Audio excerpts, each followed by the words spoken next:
welcome to another video. Today I want to discuss mixing in mono. Mixing in mono is something very controversial. I've seen lots of videos online about mixing in mono, how to mix and why mixing in mono and why not mixing in mono.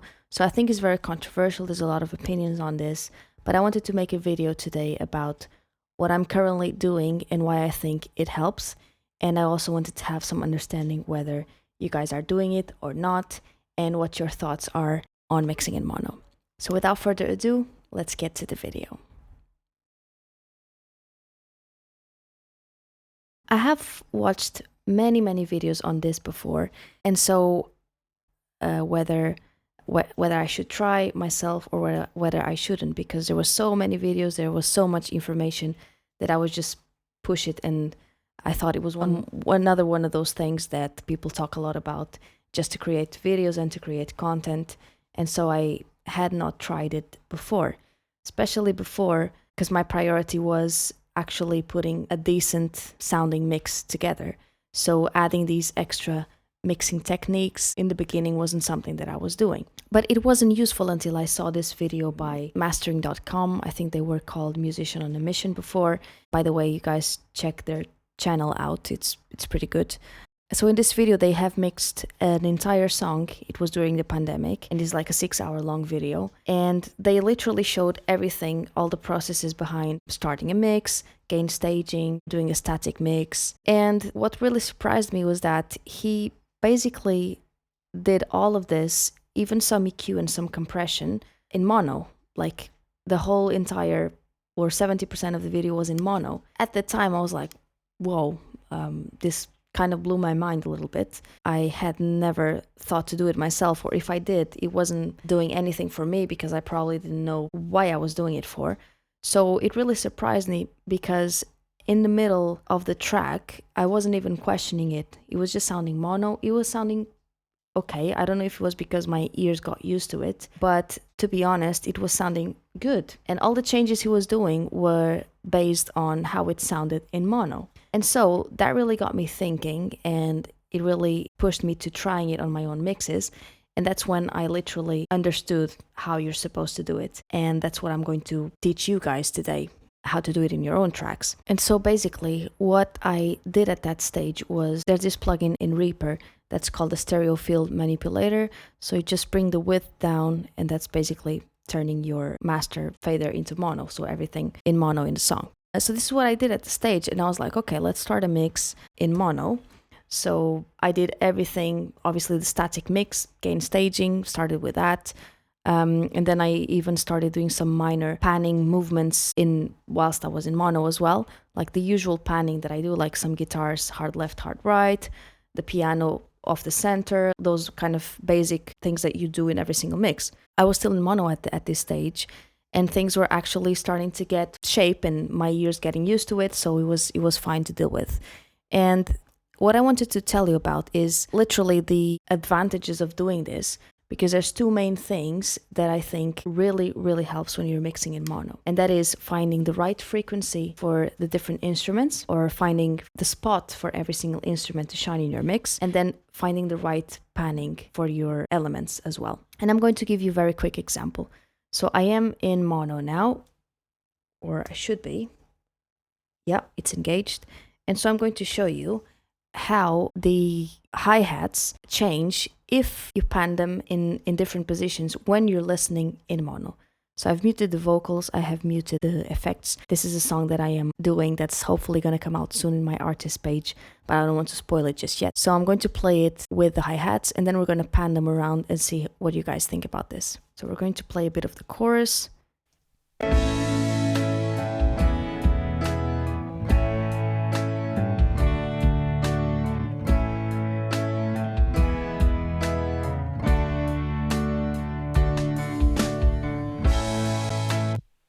Okay, so this is like an almost finished track. I've processed a lot of things in the track, but you hear how the hi-hats are sounding. They're sounding nice. They have their own spot in the mix.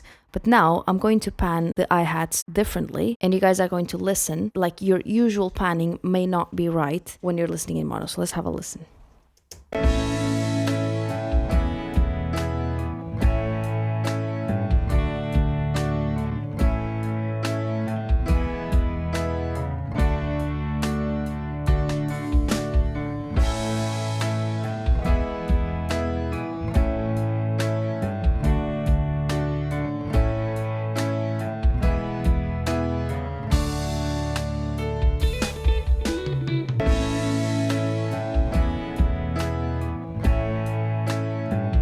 Like, I think that somewhere around here, at this stage, is actually sounding a bit louder.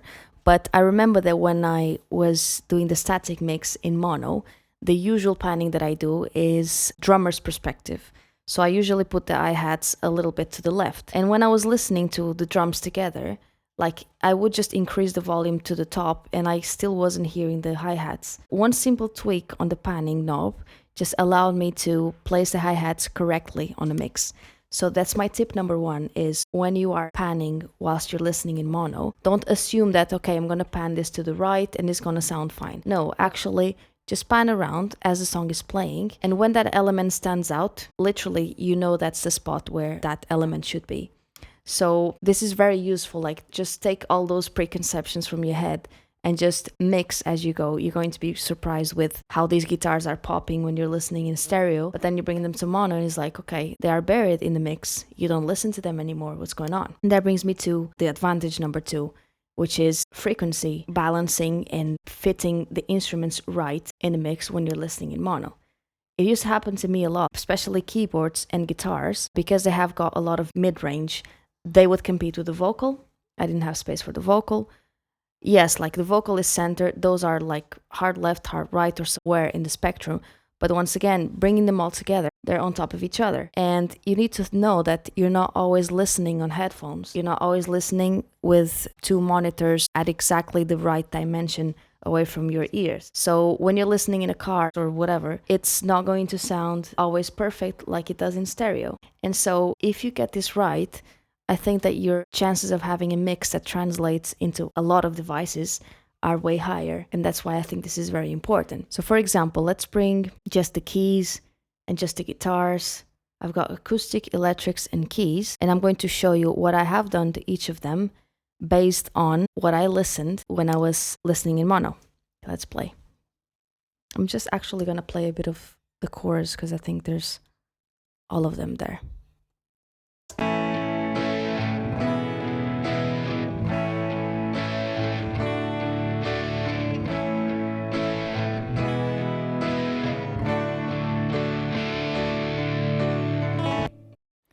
I think it's pretty cool now that you can actually hear the piano, you can hear the electric guitars a bit louder, and that was intentional, and then you can hear the strums of the acoustic guitars.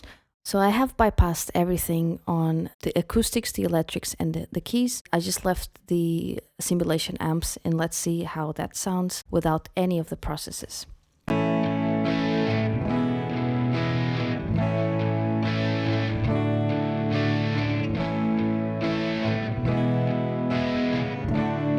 So what I noticed from here is, once again, the volumes kind of like go all over the place. You can hear the piano, it's placed somewhat in the right in stereo, but when you engage the mono, you cannot hear the piano. And so that was the first thing that I literally did. I upped the volume a little bit. Still, the piano wasn't going through much. So in both the keys, I brought this amazing free channel strip by Analog Obsession, and I have compressed it. I upped the volume a little bit, did a high pass filter, and then I brought quite a bit, like 7 dBs at around 7K. Like, I needed to make the piano stand out from the guitars and from the acoustics somewhat. And so what I thought was, let's bring the piano around this area, let's place the electric guitars a bit before that in the frequency spectrum, and then let's bring the acoustic guitars higher to give them that sheen and that air to kind of like differentiate all of them. And in the middle of all of this, let's leave some space for the vocal at around 2K, which is usually where kind of like that presence is from the vocal. So this is what I've done in the keys, and let's hear how that sounds before and after.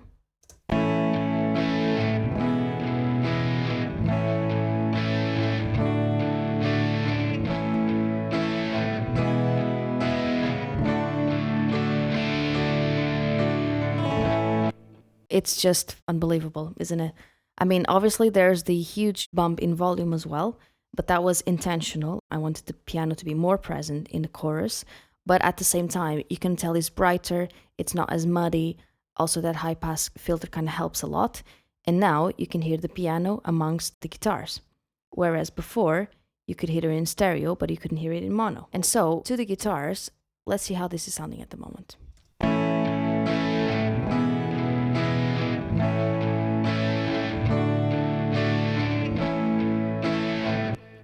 So like I said, I wanted the acoustic guitars to be a bit more rounded. I wanted to control the transients a little bit because I wanted to leave the transients for the electric guitars. And so I have put a multiband compressor. I have done a lot of equalization in each and every one of them. This is a bit messy, but that's the kind of character I wanted. I wanted to leave, once again, the 7K for the piano, so I dipped it there. And then I wanted to bring a bit of sheen and air to the acoustic guitars. And obviously all of this area, this is going to be for the kick, for the bass, and for the electric guitars, and over here for the vocal. So I needed to cut in that region, like in every single acoustic guitar. And then Kotelnikov, another free plugin, amazing, by TDR. It's a mastering compressor actually, but it just worked beautifully in controlling the transients and just compacting the acoustic guitars. So let's see how that sounds now.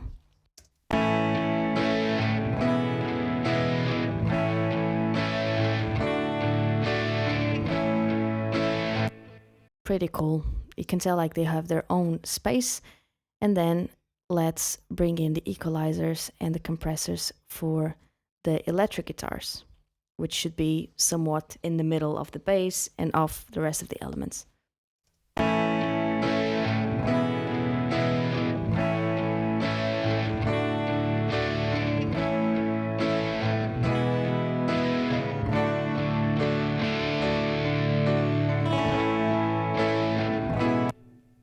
Pretty cool. I think what's important here is that overall I wanted to have these elements as like an important part of the middle range, and so I needed to make them shine in the middle range, but in their own spot. So I think that's what we managed to achieve. And now that we're listening to this in mono, let's see how this sounds in stereo, which is the most important part.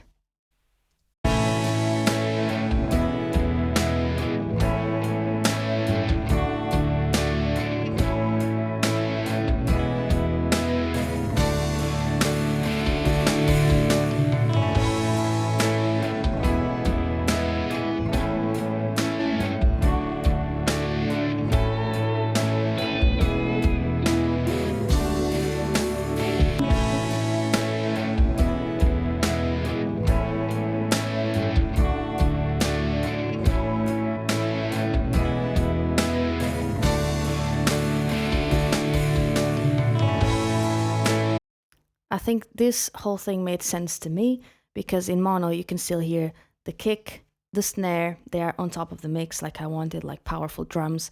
I wanted the guitars to be all over and the piano to give a little bit of ambience. I didn't want the bass too high, like I just wanted it kind of a bit lower than the kick. I thought that the drums were the drive of the song. So even though in stereo obviously everything kind of comes back to life, in mono it still makes sense and it's still sounding good. This is what I wanted to show you guys today in this video. I hope that for those of you who weren't used to mixing in mono, kind of saw the benefits and the advantages of doing so, and why not you try it on your own mixes and see how that sounds. It makes a lot of sense to me. I use it quite often now. I'm just very grateful that I got to find this amazing technique and I now use it every day. If you enjoyed this video, give me the thumbs up, subscribe, give me your comments about your thoughts on this and about other topics to discuss in future videos. And also just a quick reminder to check my Instagram. I have left them in the description below. And if you need any mixing, I'm more than happy to help. First one is for free. Just make sure you contact me on Instagram and I will be more than happy to help you with your mixing projects. Thank you for watching the video and I'll see you on the next one.